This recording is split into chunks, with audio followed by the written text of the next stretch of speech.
you go. Okay, this is the El Dorado City Commission meeting for September 4th, 2018. First item is the call to order. Second item is the roll call. Roll call, or Up David? to you. Sure. She had it. She was there a second ago. You want me to do it? Roll call. Mayor Haynes is absent, so we have Vice Mayor Greg Lewis, Commissioner Lewis. Right. Sorry, I'm not used to Yeah. that. Commissioner Wilkinson, Present. Commissioner Badway, Here. Commissioner Guthrie. Here. I think we're good to go. Okay, Next Next. time we'll wait for Tabitha. Maybe we ought to do it again. Sure do. next up is the invocation. Stan Seymour with the First Christian Church.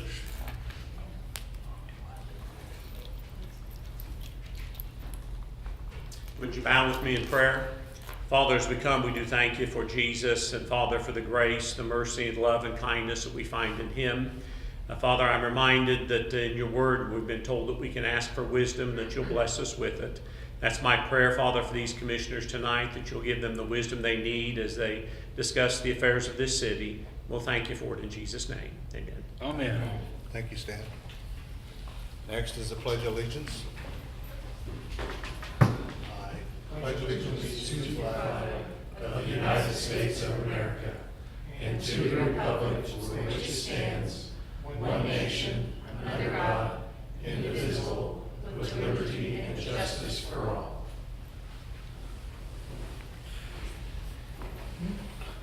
Okay, for proclamations and recognitions, we have none. Anybody out here for personal appearances?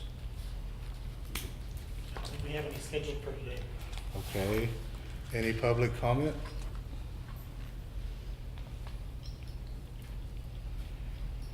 Okay, going on to the consent agenda. Any commissioners have any questions?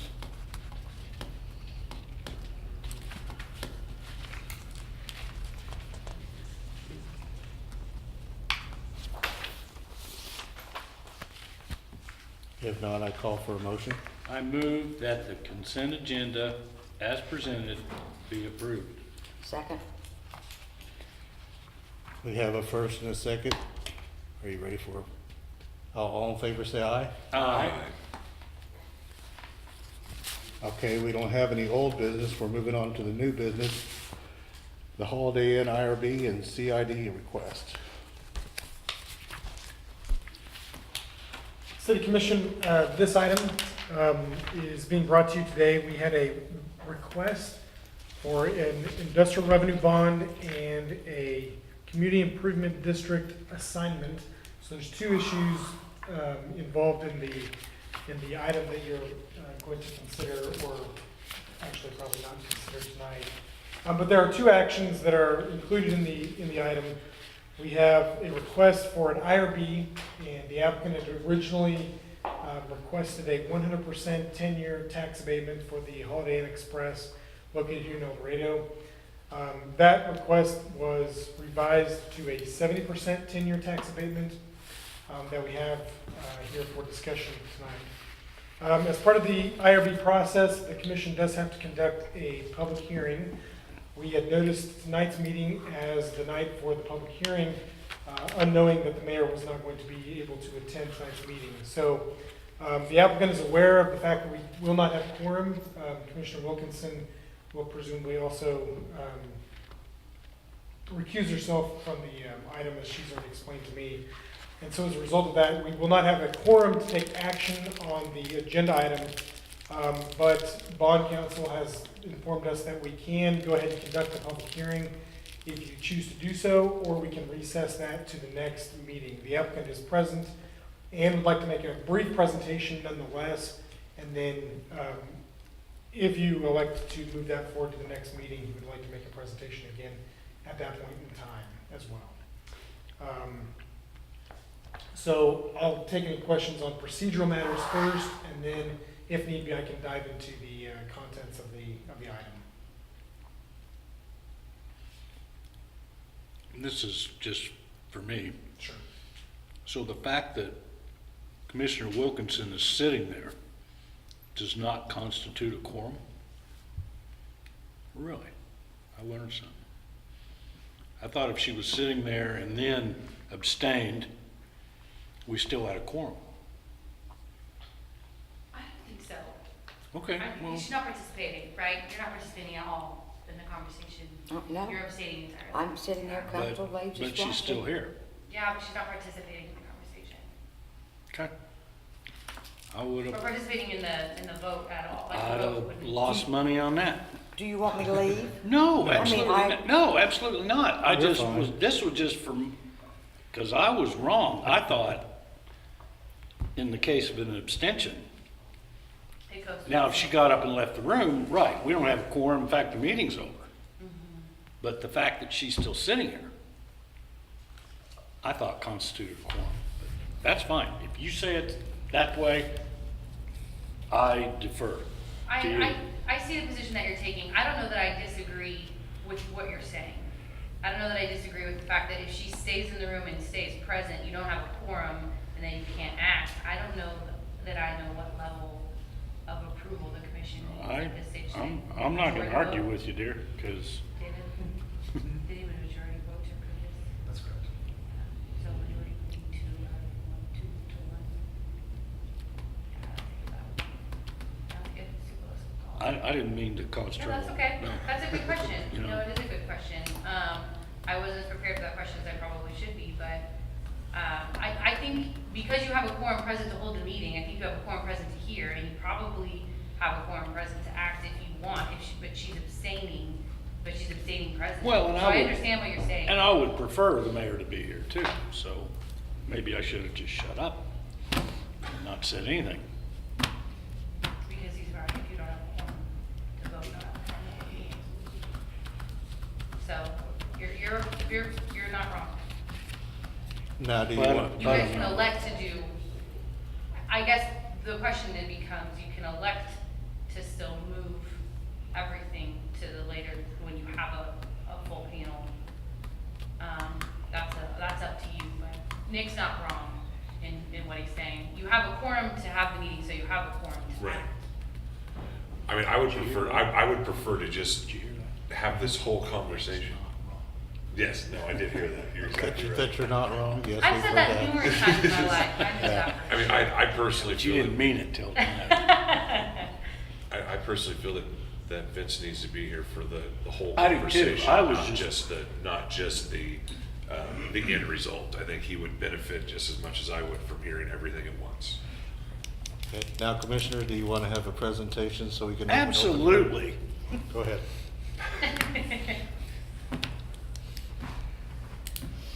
So Brian Parker represents the applicant, and he's here tonight, so.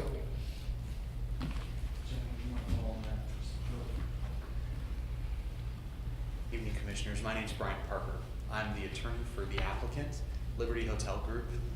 They're purchasing, they have this property under contract, and they're looking to purchase this property and hopefully maintain it as a Holiday Inn Express. Beside me is Alex. Cameron Kane and Alex, your last names are? Little. Alex Little, I'm sorry. I haven't Both met named Alex Alex? before. No, My name is Cameron. Cameron Kane and Alex Little. I Okay. apologize. Okay. They are two gentlemen that are on Liberty Hotel Group's management team, and they would assist with the transition from the current owner, Mr. Wilkinson, Wade Wilkinson, to my client. And I'll let them talk just really briefly about their experience with the Holiday Inn Express flag. Just 30 Sure. seconds, guys. Sure, so been with the Holiday Inn Express for 5 years. It's a great brand. Everybody knows it. I'm sure many of you have stayed at it. It's a great product. Need to have you Oh, yeah. talk into the. Sorry. It's a great product. I'm sure many of you have experienced it yourselves. It's a brand people know and love. They trust it. It's a great place to put up, workers for the night. It's a great place to hold meetings in a sense. But great product. Everybody knows it. Everybody loves it. Can I ask you to give your name and address? Cameron Kane. I am based in Overland Park, Kansas. Okay. Alex. My name is Alex Little. I'm based out of Andover, Kansas. And Holiday Inn Express is such a vital brand in the hotelier's world. It's a really great and pivotal role for all of the hotels in the area. It has millions and millions of dollars of revenue that drive through this stream of this segment of the hoteliers market. And I just know that for this city, having that hotel is going to be very beneficial. And if we keep it as a Holiday Inn Express, that, you know, we're just going to continue to drive those revenues and tax dollars for the city. Well, thank you very much, gentlemen. And of course, everybody's going to be around for questions. I wanted to keep my presentation very brief, basically explain why we're before you this evening. As I believe everyone on the commission's aware, this property originally received for its construction a 10-year tax abatement by use of industrial revenue bonds. The reason why I'm here today is that as part of the acquisition of this property, we're being asked by the Holiday Inn folks, Intercontinental Hotels, the chief folks over the brand, to invest an additional $1.2 million to totally overhaul the hotel that's only 10 years old. And that's necessary to keep the flag, as we would call it, to keep it a Holiday Inn Express. The alternative is to not invest the money. It's still a fine hotel that's in good shape, but if we don't invest that money, then we're forced to find a different flag for the hotel. And generally speaking, with these properties, that would be moving into something like a Country Inn and Suites. What happens when that goes on is that there's a reduction in the value of the hotel. We saw this exact scenario happened about 4 years ago to a former Holiday Inn Express and Suites in Wichita, right? And they bumped down from a Holiday Inn Express to a Country Inn, and they lost over 4 years approximately 75% of their property value, and so the taxes went down by about 75%. And so if the IRB is approved, right, we can maintain the Holiday Inn Express flag, and that keeps the transient guest tax revenues up, right? And it allows us to continue to spend the funds that we're currently spending and even increase them on staffing. So there's not a pressure to look for ways to gain efficiencies there. Not trying to come out and scare folks and say that we're, going to lay people off. That's not the goal. But at some point, if the revenues from the hotel reduce, we have to look at various ways to make the thing profitable and still be a valid investment. And so what I wanted to do is, instead of get into a slideshow, I just wanted to show you pictures of what is going to happen. This property, I toured a property recently in Lamar's, Iowa, that went through this process. And then there's several photos. I don't know how many of you have visited our property, the one that we're looking at purchasing here in El Dorado, but you'll notice the difference in look. This is if everyone can see, I don't know that you can. We got it right in front of us. Oh, you got it right there in front of you? So this is what the lobby looks like. It's a substantial transformation. All of the furniture changes, the doors change, lighting is renewed, substantial tile work. It's basically, they don't quite gut the hotel. I'm sorry, that picture is sideways. They don't quite gut the hotel, but they change all of the appearance of the facades. All of the surfaces change. The restrooms change. The appearance of the guest rooms change, etc. So it's a substantial investment. And what that does is, because we have to put that money in so close to when the hotel was built, it makes it like buying a new hotel all over again in terms of cost. So very quickly, what does this mean? What does approving this mean? If you approve the IRBs, 3 things happen. You keep the Holiday Inn Express, right? We maintain, we estimate over time 8 jobs that are on site are maintained, right? That has a ripple effect in the economy. There's an additional 5 jobs that, just by people spending here, they're also maintained as well. We're also going to invest $1.2 million next year, and so that's about 15 construction jobs that will be created by this project. So you're creating jobs, you're maintaining jobs, and you're maintaining, in fact, increasing your taxes. I don't want to take up any more of your time, but I will show you the difference in taxes if this is approved versus if it's not. And this is from our economist, Dr. John Wong, his report. While it loads overall, if it's not approved, we estimate in terms of overall taxes, sales tax, transient guest tax, everything, property tax, $1.5 million in revenue over the next 10 years.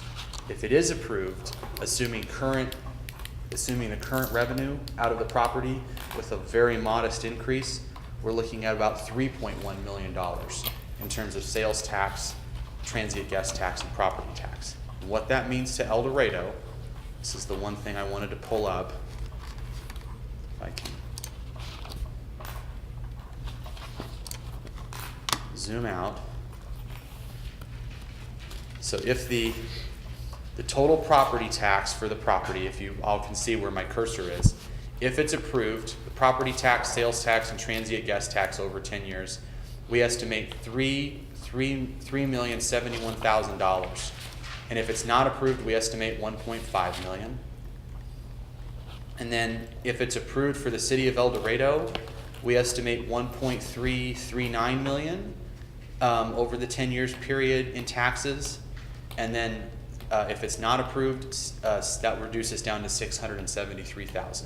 And this assumes, just like the property in Wichita, that it becomes a country inn and suites if we don't do the remodel, which is what Holiday Inn has told us. And so, most importantly, no jurisdictions lose out in this scenario. Everyone has more taxes if this is approved. And that's why we reduced our request from 100% just down to 70%. Butler County has increased taxes under this scenario. Butler County Community College, so $89,000 over 10 years versus $55,000 if it's not approved. And then the county experience is the same as well. So we're increasing construction jobs, we're maintaining jobs, and we're keeping taxes higher. In fact, increasing them if this is approved over the current scenario. I would stand for any questions if there are any. And thank you very much for your time. Did I hear you say that those numbers you were looking at, that's what, I thought you said that's what Holiday Inn tells us? There was, and you, I mean, I was trying to follow the best I could. I know I'm but confusing. Well, I'm just slow. I thought at one point you said that's what Holiday Inn tells us.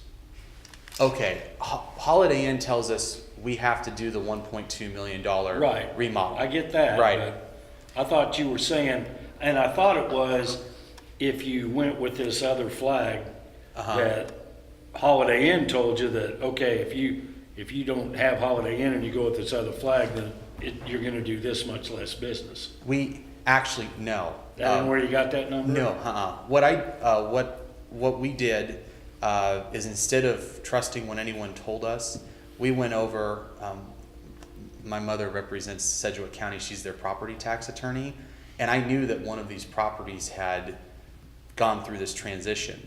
So I just had her pull down what happened to that property's taxes over the last 5 years. And they went from, and how it was valued, it went from being about a $2.8 to a $3 million valued property in 2013 to it's worth $1.1 million now. And that's because they took the Holiday Inn sign down? Mm-hmm. Yeah. Guys, I'm having a tough time. There's believing there's a reason for that. I'd love to hear it. Yeah. What happens? And we estimate that we would still do a little better than that, but there's a concept that's called flag value, and these buildings, the building that's out near the highway, most of its value, right, from a property tax and an income generating perspective, most of its value is wrapped up in that flag, because it's basically the same building, the nuts and bolts, right, are the same building as other types of hotels. And really there's why the flag has so much value is it's a booking system, and these guys are going to start nodding their heads. They get a lot of their business based off of We have accounts. lots of loyal members to the IHG brand and flag. Okay, but that's in your industry. Who determines the property value here is the county appraiser. That's true. And I'm sorry, I'm having a tough time believing the county appraiser is gonna take into consideration your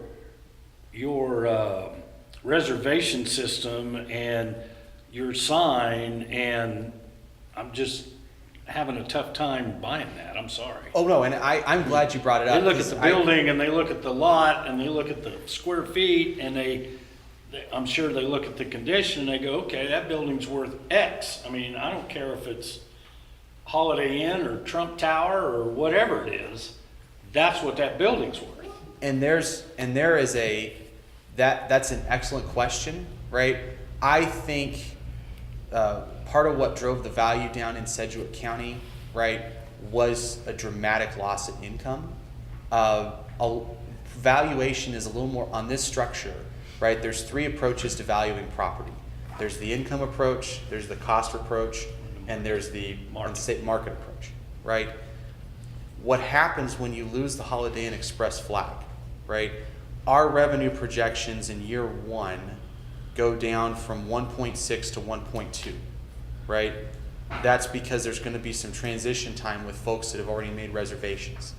From there, there's a thing that's called a benchmark study that's done for all the hotels across the state of Kansas. And there's an expectation, there's a range that's established, and it's not based primarily off of anything other than Smith's travel research data, which goes into all the different hotel flags and says, okay, this is what's expected to be average daily rate, right? And this is what's expected to be occupancy for this flag.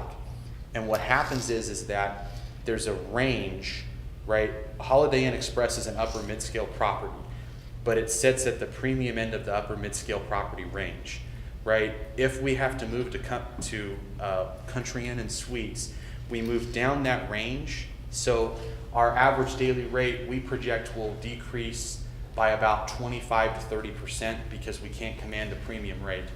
That couples with a reduction in daily occupancy, right? Right now, our daily occupancy at this hotel is at the very top end of the market. If we move within this same market class, which is what the Country Inn and Suites would be, right, we're going to lose, we project at least 30 to 35% of that occupancy rate as well.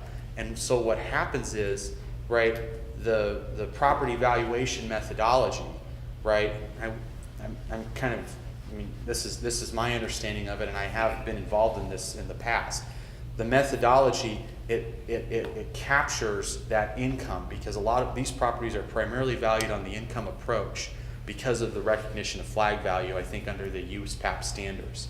And so when the income goes down, there's those 2 depressing factors. When the income goes down, there is a substantial increase. I think the reason why we used the Country Inn and Suites numbers in Wichita is that it was a direct comp. You can't, you've got the same level of highway access there that you do here. It's right off of K96 and Rock. So you can't argue that there's a better location. That's why we use those numbers. What I think makes our case for incentives more compelling is that even if you assumed that property tax is maintained, right, even if you assumed that it only lost 40% of property taxes, the income itself, right, would be driven down based off of the overall numbers for the region. The income itself would be driven down by what we project. And so you'd still have a substantial gap between if you approved versus if you didn't. I hope that answers. Oh, more than answers. Sorry. No, that's okay.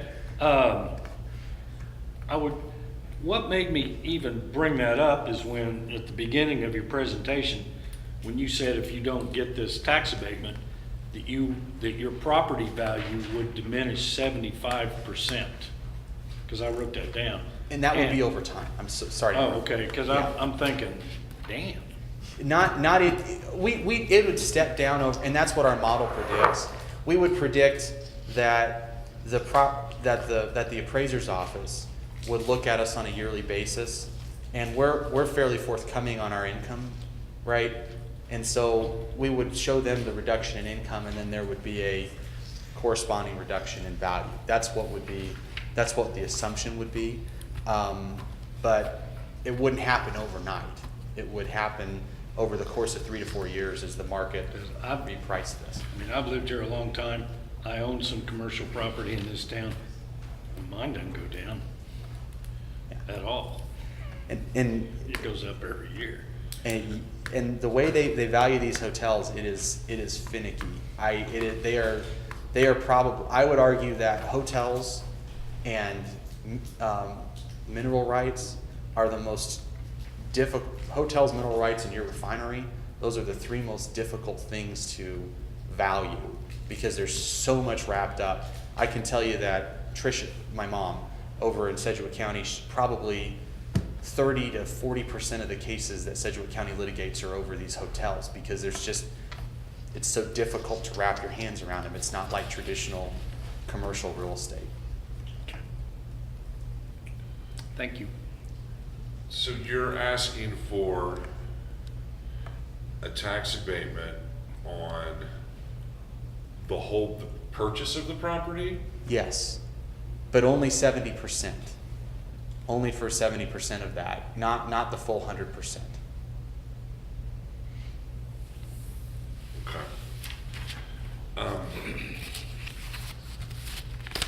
So I'm looking through our notes that I mean, you've been told that the city has not granted a tax abatement to existing property in the past. Correct. Okay, so Correct. you knew that and you went ahead and asked anyways. Yes, absolutely. Okay. You realize that this property has already received a tax abatement, Mm-hmm. and we went and applied anyways. Okay. We were told up front. Linda did an excellent job of explaining what the lay of the land was. I have no doubt. She's very capable, and She is. She's works for our best interest. I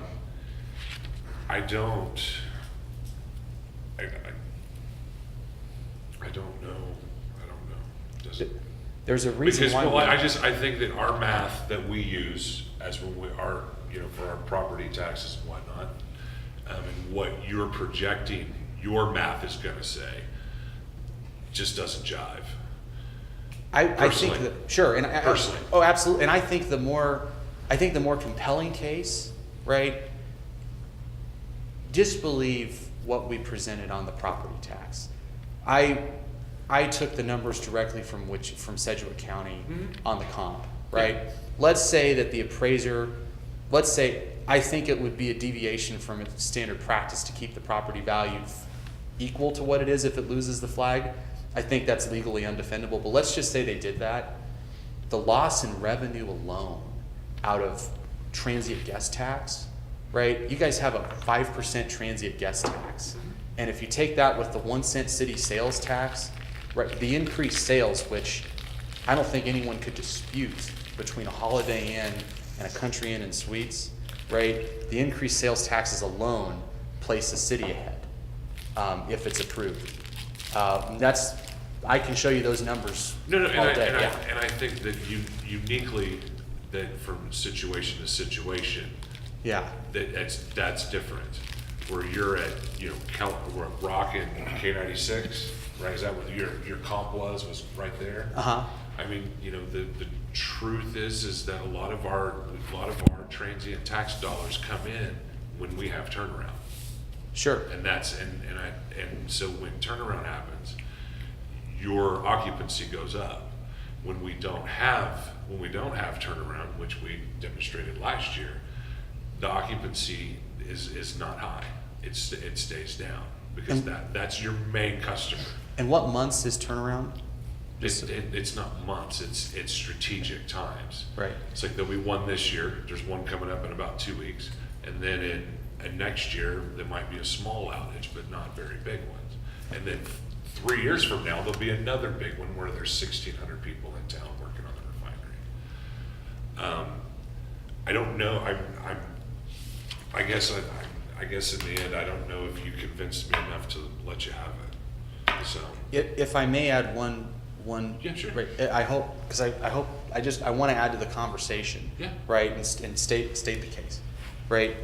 This property is not as subject to, granted, it makes buku bucks during turnaround, right? But if you pull up the Smith's travel report data, which we did, there's this company that compares hotels with, it tracks daily revenue from this property year to year, right? It follows the traditional curve of hotels peaking in the summer, regardless of when turnaround takes place. This thing makes most of its money during the summer, right? And around certain holidays, right? That's when it makes most of its money. Christmas and January, it's terrible for it, right? What we run into, right, is that because that's how it operates, right, and because it's positioned to compete for travelers along I-35, since it's right off the exit, and because it has in its class the premium national flag, right, this property draws in much more transient travel to the city, right, than other hotels that are located here that make their money during turnaround, right? So you are seeing a substantially increased sales tax and transient guest tax that this hotel sucks in because of its flag. So I would very respectfully disagree, right, that allowing this thing to go, but my disagreement comes entirely from the numbers. It's just not, I get you. yeah, it's not borne out. We make more money regardless of turnaround if we have this flag. Yeah, period. Okay. I guess I would, my suggestion, and I don't know if this can I even do this, but I mean, I would, like the whole purchase, I don't know if you can get that through. If you came to me, like personally, if you came to me and said, I'm gonna put $1.2 million in it, give me a payment on that. I might be closer to you, listening to what your numbers say. I might be closer than the whole purchase. Right now, we're at 2.8 of the purchase for abatement. I'm just saying, but your renovation, Yeah. you're asking for abatement. I would entertain that, Okay. what the renovation is, but not the purchase of the property, because we've already abated someone building it. Now, you want to put 1.2 million in, and we can talk about that. I mean, and at that point, I mean, you're saying we can, you're going to keep jobs, and you're going to say you're going to keep jobs after saying you're not threatening jobs. But I was told to be nice and not scare people, because we don't want to scare people. Well, but you say one thing and say another. You said them both in your speech. And then construction-wise, those jobs only count if you're hiring El Dorado people, if you're hiring an El Dorado contractor. And this is just me, you're saying you're bringing 12 jobs to town to do the construction, but 9 times out of 10, you might bring someone from Kansas City, you might bring someone from Wichita, and that's your business, and that's what you're supposed to do. I get that, but that's not a perk for us, for me personally. So I think the whole amount's a stretch, but if you want to, can we do that, by the way? I'm sorry, I might be throwing something that's completely not right. Yeah, I mean, you can adjust it Up and any down. way you want. They made a request for 100%, reduce that to 70. Without being asked, we did that on our own. Well, we just passed the new rules, so. And then the committee can make a recommendation, but then ultimately the commission decides what the abatement will actually be. Okay, so I mean, it can be, okay, perfect. That's all my questions, so thank you for your time, and I appreciate you guys coming and talking to us. So Yeah. that's all I got. For you, I got something. Yeah. If we want to compete with industrial growth, we need a hotel of this caliber.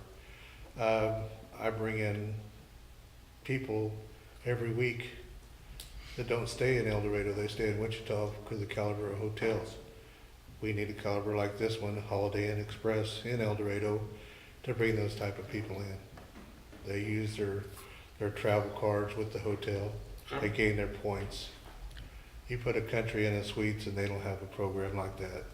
Now, if you had a Hampton out there, you'd bring a lot of people in for that, but, we need to keep that branded Holiday Inn Express.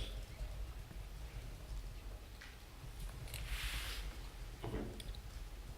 Thank you for that insight.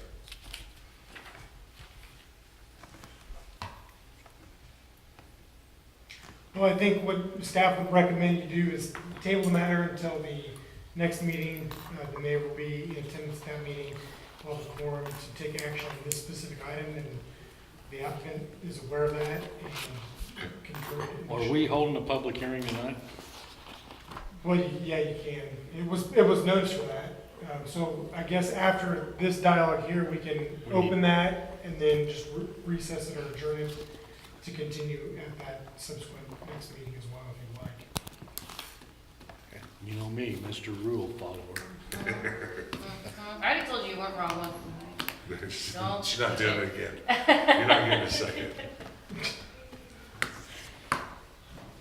Well, I move that we table it until, Well, we're gonna have a public hearing. I want to have a public hearing. want to have a public hearing? Okay.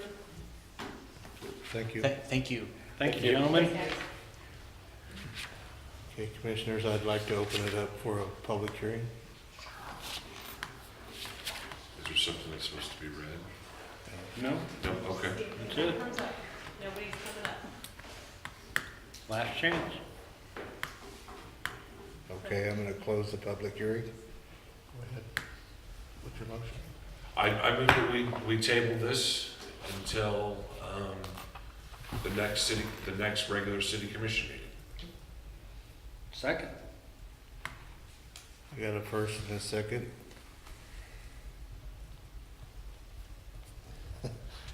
Go ahead with your vote. Aye. Aye. Aye.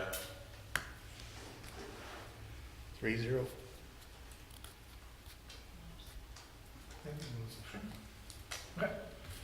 Moving on. Okay, in new business, moving to dangerous animal ordinance amendment.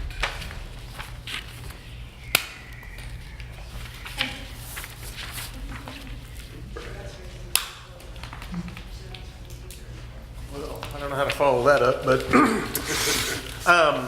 Mayor, Commissioners, well, no Mayor, Commissioners, a couple weeks ago at work session, we brought you some amendments to our current dangerous animal ordinance as well as our pit bull ordinance to make changes to our municipal code. During the work session, there weren't any comments or changes to necessarily be made, so tonight we would ask you to make the changes as talked about in work session.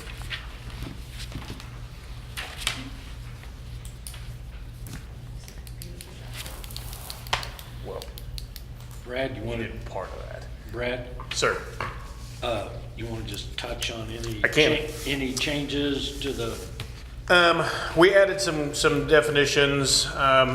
Let me back up for just a minute. In 2014, we did the original version. The following year or year after that, we had a couple of amendments, a couple of changes because state statute numbering system, that numbering system changed. So we've got 4 years under our belt with this ordinance, with no revisions to the ordinance, nuts and bolts itself. So we went back through and added we've had several things over the last few years that have come up, people, when you write an ordinance like this, people always try to find a way around it, try to find a way over it.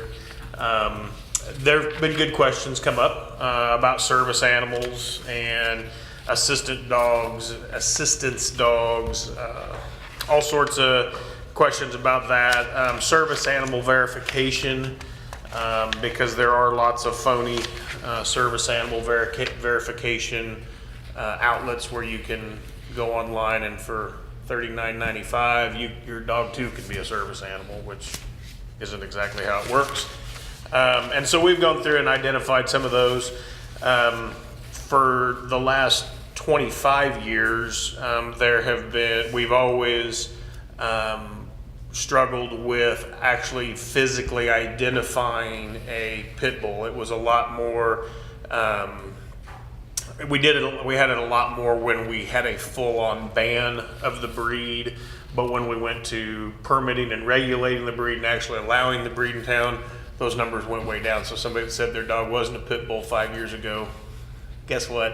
It is. They said it wasn't. We said it is. Now it is. So I'm going to register it. And I can have my dog. So we adopted 8 criteria for being able to identify it. Of those 8, all of those are fairly common throughout cities that identify those breeds of animals. We outlined a couple of exemptions for registration. That would only be because it would be in the animals, it wouldn't be in the animal's best interest health-wise to either surgically alter it or to receive a rabies vaccination because of its age. And then finally, we changed some guidelines on the registration requirements. When we did this, it looked back a person's entire history. So if you had trouble in your life in the early 90s, let's just say, and you'd gotten in some big trouble, you couldn't own a pit bull. Ashley and I talked about that, and we're going back 5 years because people can get their lives back in order and not have problems like they may have at one time. And so we're going back 5 years. Still the same criteria. Convictions involving drugs or violence, we still won't allow you to have a pit bull, which is very common, again, throughout all of the jurisdictions that allow them but require registration of them. Say that drugs and violence, you cannot own a pit bull. So, but only looking back 5 years. Just drugs and violence? Oh, I think so. What about cruelty to animals? It's a crime of violence. Pardon? That's a crime of violence. Oh, it is? Oh, Child abuse, domestic violence. okay. What's the ordinance number? 1287. Thanks, Brad. Is there any other questions? I would entertain a motion. Mr. Mayor, I move to approve ordinance number G 1287, an ordinance amending the City of El Dorado Municipal Code Section 6 relating to dangerous animals. Second? I got a first and a second. Roll call vote. Commissioner Badgett? Yes. Commissioner Wilkinson? Yes. Commissioner Guthrie? Yes. Vice Mayor Lewis? Yes.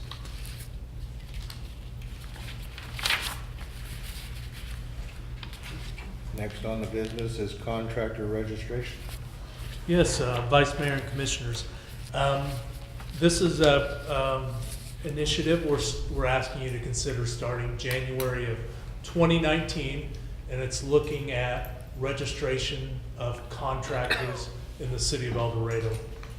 Currently, the city of El Dorado requires licensing for all trades work, so electricians, heating and air conditioning, plumbing. Those folks are licensed with the city of El Dorado, provide us with certificates of liability insurance and continuing education requirements as well. Currently, the city does not license or register general contractors. So folks that may come and work out on a home, like installing new windows or putting up walls or anything that requires a permit from the city of El Dorado, we do not require anything from those contractors doing that work. So tonight we're asking you to consider a contractor registration program with the city of El Dorado. And basically what we're asking of those contractors that pull a permit is contact information from them, a certificate of general liability insurance of $500,000, and then they would be registered to do work within the city of El Dorado. anticipate this first year of 2019, rolling the program out, getting out there, talking, making folks aware of this. But we feel that this program is important for the safety of our citizens when they're having folks do work on their home, or businesses, that they do have proof of some sort of liability insurance. Any questions, Nick? No, I've been in favor of doing this for a long time. I think it's long overdue. And I wholeheartedly endorse it. Any questions, Gator? I would entertain a motion. Number, please. G1288.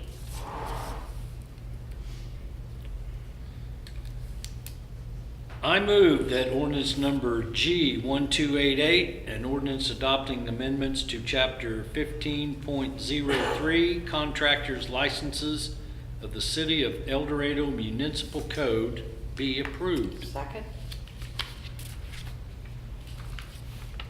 I got a first and a second. Roll call vote. Commissioner Wilkinson, Yes? Commissioner Guthrie, Yes. Vice Mayor Lewis, Yes. and Commissioner Bagley. Yes. Okay, moving on, we got property maintenance code. Yes, something as well we spoke at the last work session. The City of El Dorado is currently under the 2006 International Codes. As part of those codes, there is a suite of those codes called the Property Maintenance Codes. We presented this to your Board of Appeals and Code Review, and they're recommending adopting these codes. What these codes specifically look at are minimum housing standards,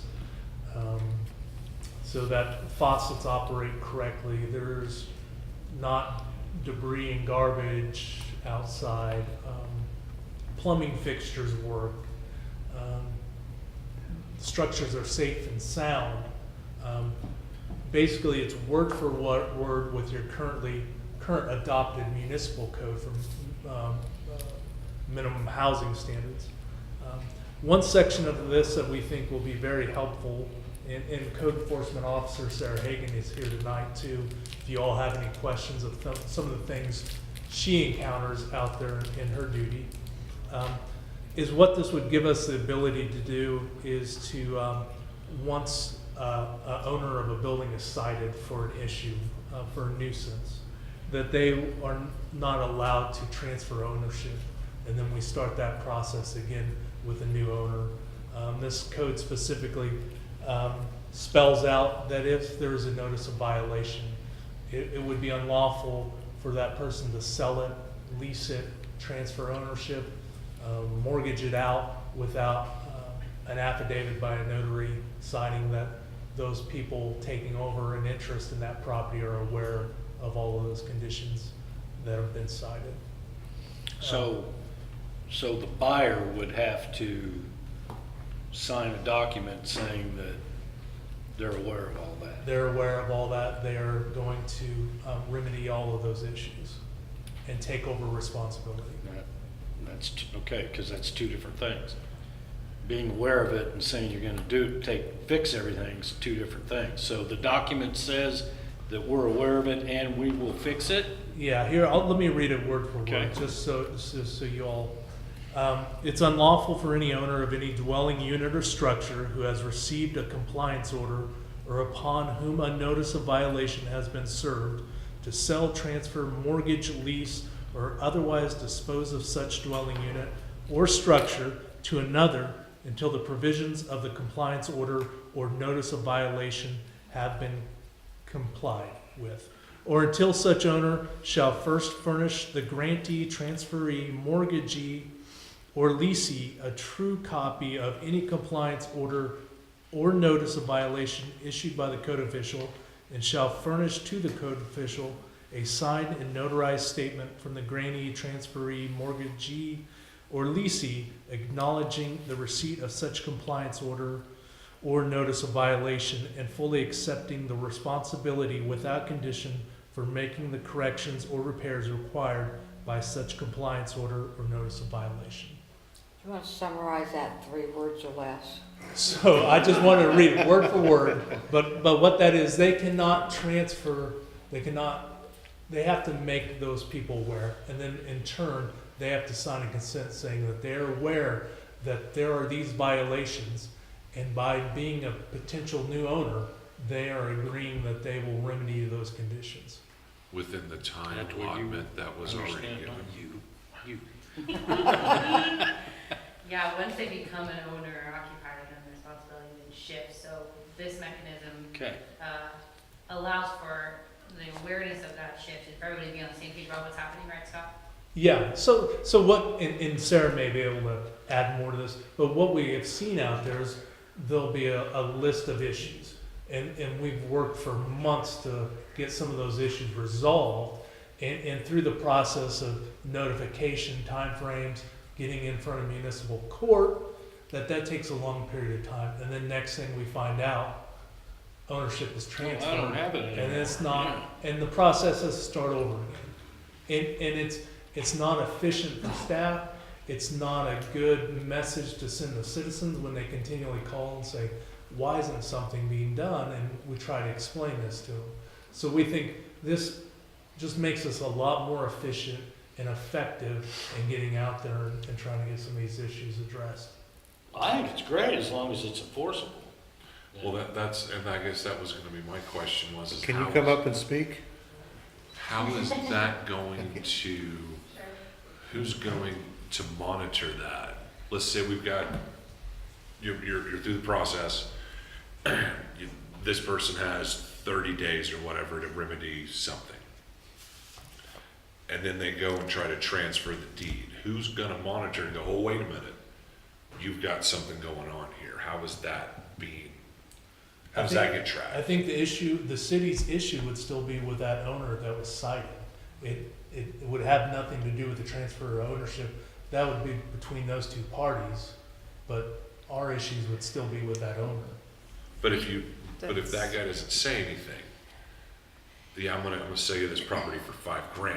I see what he's saying. If you don't, what's to keep them, say, okay, so this guy has the property and he's been cited. And he's said, okay, I don't wanna mess with it anymore. I'm gonna sell it to this guy. And he signs a paper and all that good stuff. But there's already been a citation. So he pays the whatever, I don't know what the citation, $100 or whatever. He pays it and then he washes his hands of it and he's done.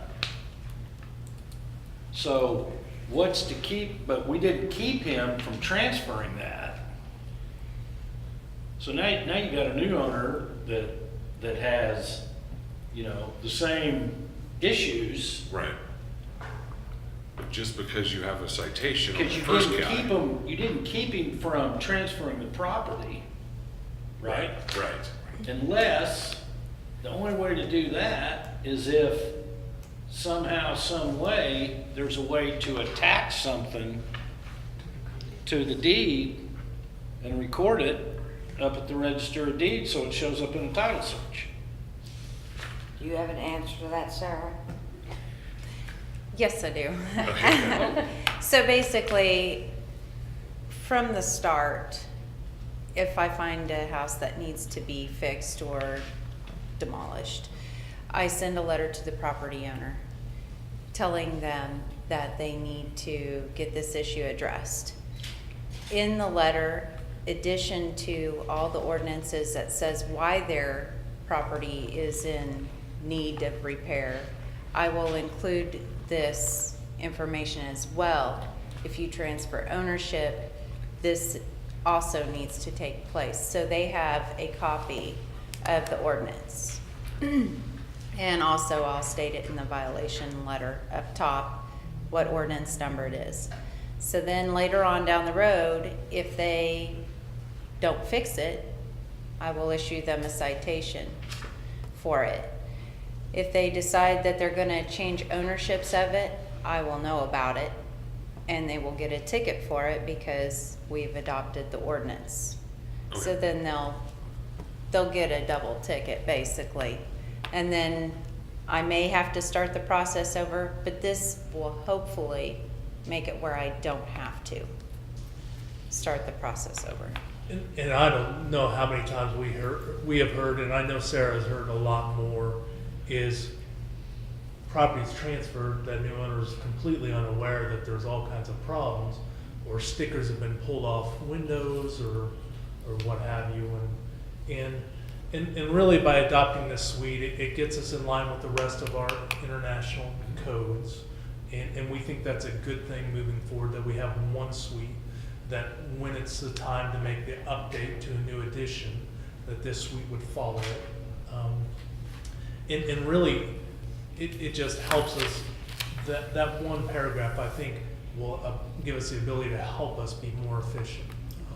Definitely when we're going after these things. I'm not against this. I think I just don't know if it goes far enough. I don't know that there's a mechanism where we could go as far, and that's something, you know, that I can certainly look into. I don't know that there's a mechanism that can go as far as you want it to go to stop the transfer from happening, because we typically don't like to get in the way of people being able to transfer their Well, property. and maybe not stop it from happening, but even though the guy said, you know, I mean, you say he has to tell the new owner, well, one thing I've learned in 61 years, people lie. Right. And Really? what's to keep him from not telling him everything? Even though I know you can't attach something to a deed. I know you can't just go in there and say, here, I want to attach that to a deed. You can't do that. Well, you guys could pass a resolution that could be, I'm thinking that could be attached to it. Yeah, I don't know. if I we do have something seen that'll that come supersede up before state on a law. piece of property here in town where Well, it did We can show try. Well, just like if you guys that have a there was road an project you're issue working on and and considering, they had to you answer can to the attach city of to El that Dorado. deed the I did notice see of that. hearings, the potential Well, that's costs. true. So- That's right. I forgot about that. I think there's a mechanism to do what you guys are talking about doing. This situation, I don't think is that mechanism. I think what this is doing is giving Sarah and everyone another option, another avenue to keep the person on the hook. And What- to give them, Go ahead. I'm no, sorry. no, that's okay. To give them another option to attach the letter and to keep these people from saying, I transferred the property, it's not my problem. Well, it's still your problem, sir, because of what's going on. Because I could Or just, ma'am. because I could just see like, you know, okay, Sarah writes him a ticket, they do it, and she writes him another ticket. Okay, the guy says, okay, I'll pay these $200 tickets, but I got rid of that piece of property, or I sold that piece of property and got my money, so here's your $200, leave me alone. I guess my question is, once we do this tonight, could we, at a later date, maybe come up with something else, a supplement to this that says, okay, yeah, you got rid of it, but guess what, dude? Yeah, I hear what you're saying. I think we can definitely look into that, and Scott and I can put our heads together and see what that might look like and touch base about. I am for this, but I just would like to see it go a little further, I think. Sure. Might If be a the great, rest of the commission does, I mean, if they don't, then I'll shut up.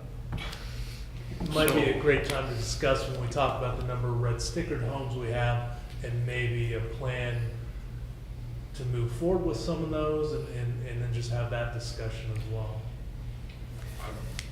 I'd be interested in that conversation too, at the same time as Nick's, because I think that the thought process was going in a circle. So I think I'm down with what you want to look at, but I'm also down with what's going on with those red stickers too. So Yeah, maybe yeah. a work session.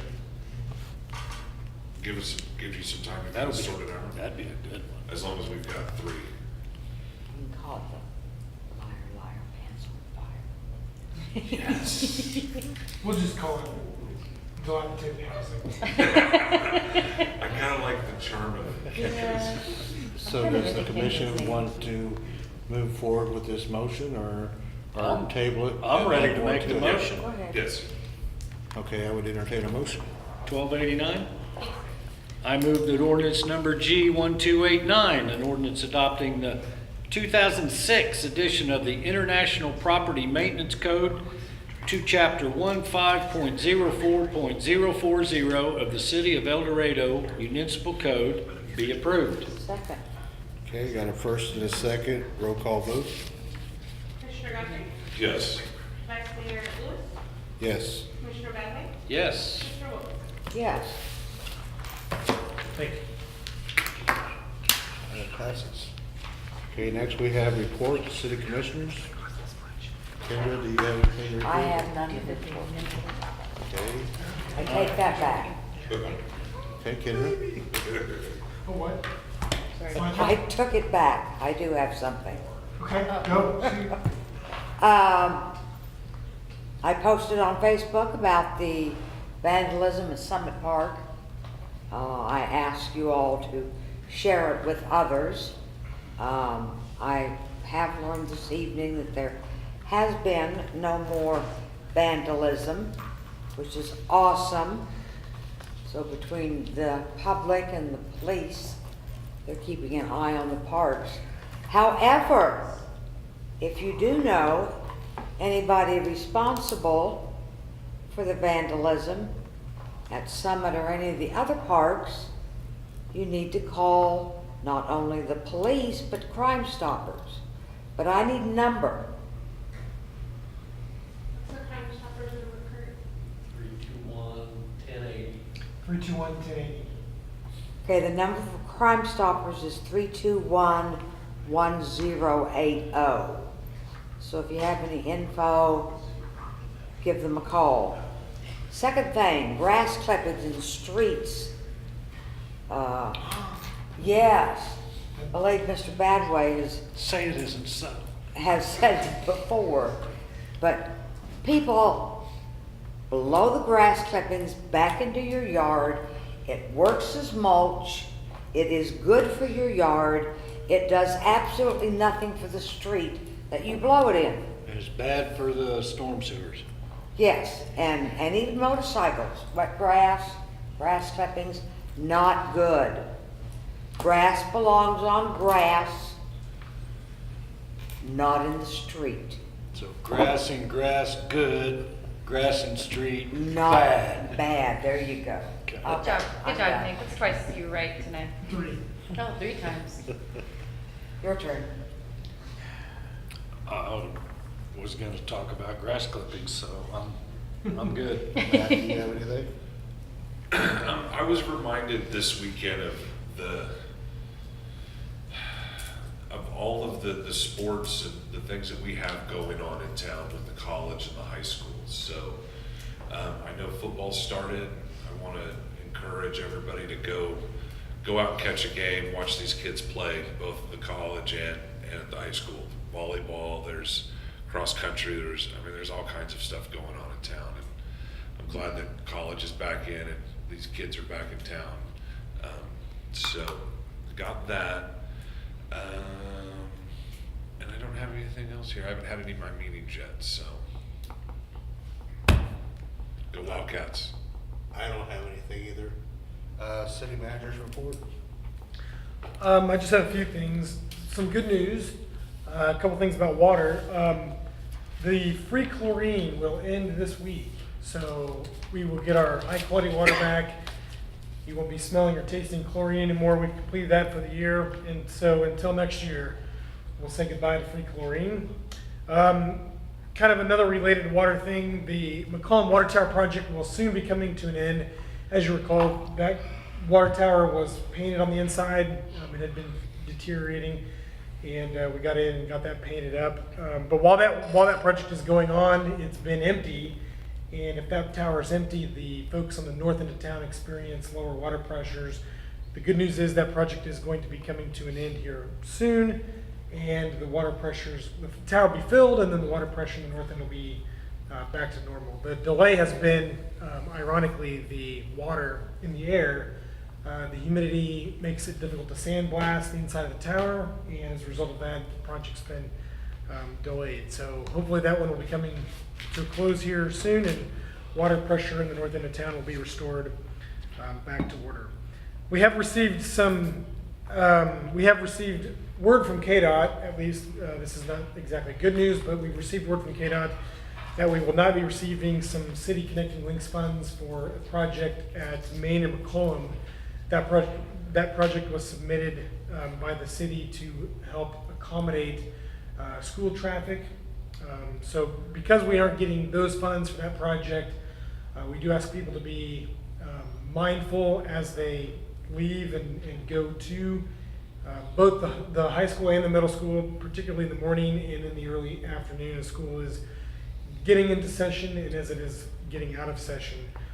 But staff is going to continue to look at potential solutions for that, and we'll hopefully come back to the commission with some ideas and concepts. We're going to meet with the school district here in the near future to coordinate a meeting to talk about things they are seeing with traffic and different things that they think we could work on as a partnership to improve inflows and outflows with respect to the schools.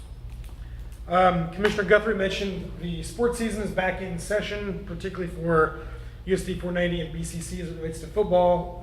We also have some recreation programming seasons that are coming due. Flag football, soccer, volleyball. These teams will be starting up soon. In fact, I believe there's some coaching meetings tonight and tomorrow night. But one thing that we are sorely lacking this season is coaches. So we need, the city relies on volunteer coaches to provide the program for the many kids that utilize our recreation programs. So if you know someone that is interested in coaching flag football, soccer, volleyball, or any combination of the three, we encourage you to have them call City Hall at 321-9100. I believe the last count was we need approximately 20 coaches in the aggregate, so we do have a lot of need in that category. And then finally, one thing that is coming soon to a streetscape near you is the increased volumes of traffic due to turnaround.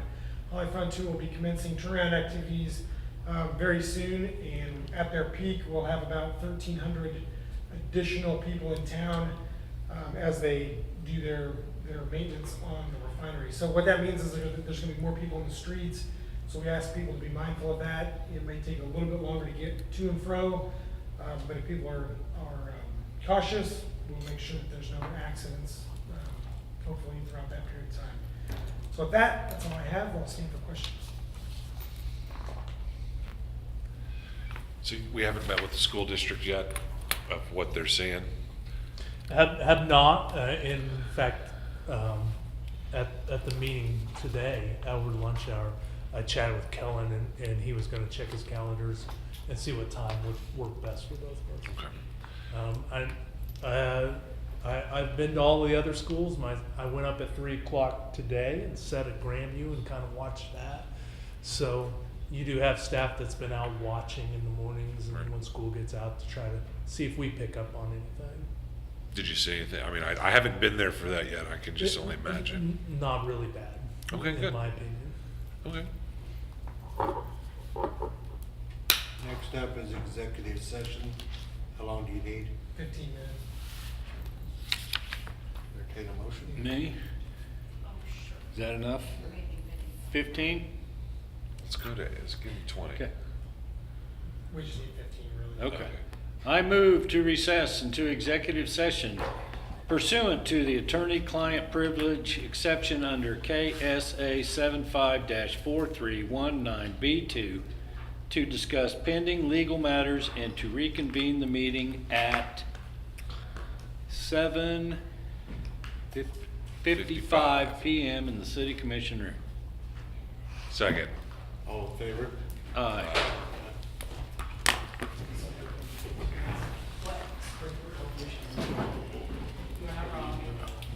I could.